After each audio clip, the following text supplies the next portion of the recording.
शिक्षा विभाग के पूर्व एसीएस पाठक का वेतन रोक दिया गया है। बिहार के चर्चित आईएएस के पाठक का वेतन बंद हो गया है। विश्वस्त सूत्रों से खबर आ रही है कि मुख्यमंत्री नीतीश कुमार और के पाठक के बीच कुछ जम नहीं रहा है। जानकारी के मुताबिक राजस्व परिषद में वैसे अफसरों की पोस्टिंग की जाती है जिनका सरकार के साथ अच्छे संबंध नहीं रहते। के पाठक के द्वारा शिक्षा विभाग में पिछले 1 साल से किए जा रहे कार्य का भंडाफोड़ हो चुका है और ये भंडाफोड़ बेहद ही चौंकाने वाला है। नए एसीएस एस सिद्धार्थ के द्वारा बिहिया में पिछले दिनों स्वयं विद्यालय का निरीक्षण किया गया था, जिसमें के पाठक का भंडाफोड़ हुआ है। इसको लेकर नए एसीएस ने आज ही स्पष्टीकरण जारी किया है। तमाम जानकारी आपको इस वीडियो के माध्यम से मिलने वाला है। शिक्षा, शिक्षक और वेतन भत्ते से जुड़े तमाम जानकारी हम अपने चैनल के माध्यम से लाते रहते हैं। चैनल पर नए हैं तो चैनल को सब्सक्राइब कर ले और वीडियो अच्छा लगे तो वीडियो को एक लाइक जरूर करेंगे। तो चलिए शुरू करते हैं। दोस्तों, जब एसीएस के पाठक को बनाया गया था तो एसीएस के पाठक ने सरकार से ये आदेश पारित करवा लिया था कि हम इस विभाग को फ्री हैंड संचालित करेंगे। मुख्यमंत्री नीतीश कुमार ने के पाठक को ये अनुमति दे दी कि आप इस विभाग को फ्री हैंड संचालित कीजिए, किसी भी स्थिति में आप शिक्षा विभाग में सुधार लाइए, शिक्षकों को सुधारिए। चूंकि के पाठक नीतीश कुमार जी के बेहद करीबी माने जाते थे, उन पर विश्वास करके नीतीश कुमार जी उन्हें विभाग को फ्री हैंड संचालित करने का अनुमति दे दिया। इसी का परिणाम था कि बेहद ही संजीदा मामले टाइम टेबल को लेकर संसद में नीतीश कुमार जी ने ये कहा था कि अब विद्यालय 10 से 4 ही चलेंगे। उनकी बातों का अवहेलना कर दिया गया। उनकी बातों को एसीएस के पाठक ने नहीं माना और विद्यालय का संचालन पूर्ववत रखा। दोस्तों, इसी का परिणाम था कि गर्मी की छुट्टियों में भी शिक्षकों को विद्यालय में जबरन बुलाया गया, जबकि इतिहास में ऐसा पहले कभी नहीं हो चुका था।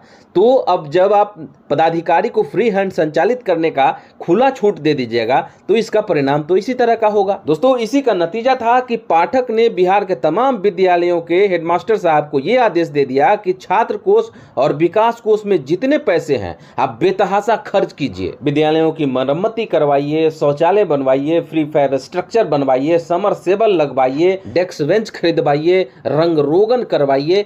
लेकिन एसीएस पाठक साहब को यह पता नहीं था कि इस आदेश का साइड इफेक्ट कितना बड़ा होने वाला है और इस आदेश के आड़ में जिला स्तर के पदाधिकारियों का कितना वारा न्यारा होने वाला है, इसका अंदाजा पाठक साहब को नहीं था। बिहार के तमाम विद्यालयों के द्वारा बिहार के विद्यालयों के विकास के नाम पर तमाम छात्र कोष और विकास कोष के पैसे को खाली कर दिया गया। समाज के लोगों को भी लग रहा था कि पाठक बेहद ही अच्छा काम कर रहा है, शिक्षा विभाग को चमका देगा और शिक्षकों को तो जरूर सुधार देगा। लेकिन अब जब नए एसीएस साहब ने विद्यालयों का निरीक्षण शुरू किया तो उनके पैर से जमीन खिसक गई। न विद्यालय में बैठने का व्यवस्था है, न विद्यालय में शौचालय का व्यवस्था है, न विद्यालय में स्वच्छ पेयजल का व्यवस्था है। विद्यालयों में इस तरह का व्यवस्था देखकर सिद्धार्थ साहब आग बबूला हो गए। सिद्धार्थ साहब स्पष्टीकरण जारी कर दिया, प्रपत्र को गठित कर दिया और इस स्पष्टीकरण को हम पढ़ेंगे उससे पहले बताना चाहता हूं कि जो समाज शिक्षक को खराब समझ रहे हैं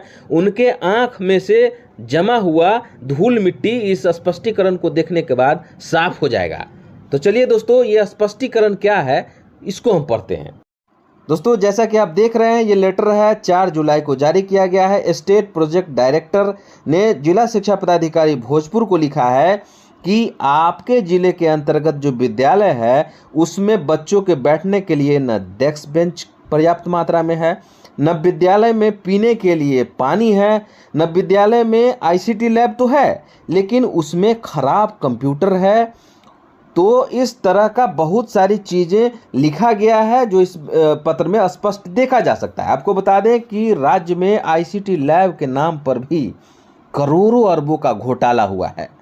इसके बाद पत्र में आगे लिखा गया है कि आपके विद्यालय में पिछले 1 सालों से निरीक्षण जो है वो प्रतिदिन कराया जा रहा है, तत्संबंधी प्रतिवेदन भी प्राप्त किया जा रहा होगा, परंतु अपर मुख्य सचिव शिक्षा विभाग के निरीक्षण के क्रम में विद्यालयों में पाई गई उक्त कमियों से स्पष्ट है कि या तो निरीक्षण के लिए अधिकृत किए गए कर्मियों द्वारा निरीक्षण में लापरवाही बरती गई होगी या निरीक्षण प्रतिवेदन की समीक्षा कर प्रतिवेदन में पाई गई कमियों में अपेक्षित सुधार करने का आपके द्वारा प्रयास नहीं किया गया होगा।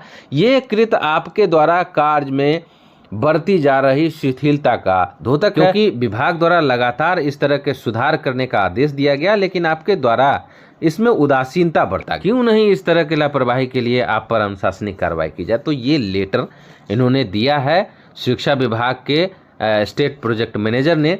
जिला शिक्षा पदाधिकारी पर स्पष्टीकरण हुआ है, लेकिन आपको मैं बता दूं कि इस तरह का लापरवाही बिहार के तमाम जिलों में हुआ है और इस तरह इसका भंडाफोड़ भी लगातार हो रहे हैं। आपको भली भांति याद होगा कि शिक्षक नेता बंशीधर ब्रजवासी जी ने इस चीज़ को बड़ी गंभीरता से लिया है और सरकार को इस अनियमितता के बारे में जानकारी भी दी है और इसी जानकारी के आलोक में 4 जिला के डीपीओ और डीओ पर कार्रवाई हुई है, उन्हें बर्खास्त भी किया गया है। अब दोस्तों, इस तमाम चीज़ों में शिक्षक इसका जिम्मेवार कहाँ है, या फिर फैसला कीजिए। समाज भी फैसला करे कि क्या इन तमाम चीज़ों में शिक्षक दोषी है। समाज शिक्षक को ही दोषी ठहराता है, लेकिन हकीकत कुछ और है। शिक्षक को पर दबाव बनाकर और इसके आड़ में शिक्षा विभाग के बड़े पदाधिकारियों के द्वारा बड़े पैमाने पर गबन किया गया, बड़े पैमाने पर घोटाले किए गए। ताज्जुब की बात है कि के पाठक साहब ने पैसा खर्च करने की आज़ादी तो दे दी, लेकिन वाकई में विद्यालयों के विकास के नाम पर पैसे खर्च किए गए या गबन किए गए, इसकी जांच कराना उचित नहीं समझा। दोस्तों, वीडियो अच्छा लग रहा हो तो एक लाइक ज़रूर कीजिएगा। आपके द्वारा किया गया एक लाइक हमें काम करने के लिए ऊर्जा प्रदान करता है। अब जब विद्यालयों का निरीक्षण नए एसीएस साहब कर रहे हैं तो मामले पर से गुत्थी सुलझना शुरू हो गया है। शिक्षा विभाग में हाहाकार मच गया है। तमाम चीज़ों की जांच के लिए आदेश दिए गए हैं, तमाम चीज़ों की जांच भी की जा रही है और तमाम चीज़ों में किए गए घोटाले का पर्दाफाश भी हो रहा है। अब इसमें एसीएस के पाठक साहब का हाथ हो या ना हो, लेकिन उनके नीचे जो भी पदाधिकारी है उनका वारा न्यारा जरूर हुआ है, वो माला माल जरूर हो गए हैं। आपने जो कहा था कि प्रमोशन के लिए प्रशासनिक विभाग अलग से दिशा निर्देश निर्गत करेगा, 4 साल तक ये दिशा निर्देश कहाँ? ये दिशा निर्देश कौन निर्गत करेगा? इन शिक्षकों को प्रमोशन कौन देगा? जो शिक्षक लगातार 15 वर्षों से काम करते हुए, 20 वर्षों से काम करते हुए अपने प्रमोशन के लिए ललायित है, वह कुंठित हो गया, मानसिक अवसाद से ग्रसित हो गया। आखिर इसको कौन देखेगा? इसके लिए भी कुछ निराले और अनूठे अंदाज में आप कुछ काम कर दीजिए, आपका हम लोग जय जयकार करने के लिए तैयार हैं। आम आवाम के साथ शिक्षक भी आपका जय जयकार करेंगे। जरा इसका भी जवाब दे दीजिए, प्रमोशन क्यों नहीं हुआ? और प्रमोशन करना क्या था? इसमें कहा था कि प्रशासनिक विभाग अलग से दिशा निर्देश निर्गत करेगा। ये 2-4 लाइन का दिशा निर्देश आपको निर्गत कर... तो दोस्तों, ये थे कुछ महत्वपूर्ण जानकारी अच्छी लगी हो तो एक लाइक जरूर करेंगे। चैनल पर नए हैं तो चैनल को सब्सक्राइब भी कर लेंगे। मिलते हैं अगले वीडियो में, तब तक के लिए वंदे मातरम।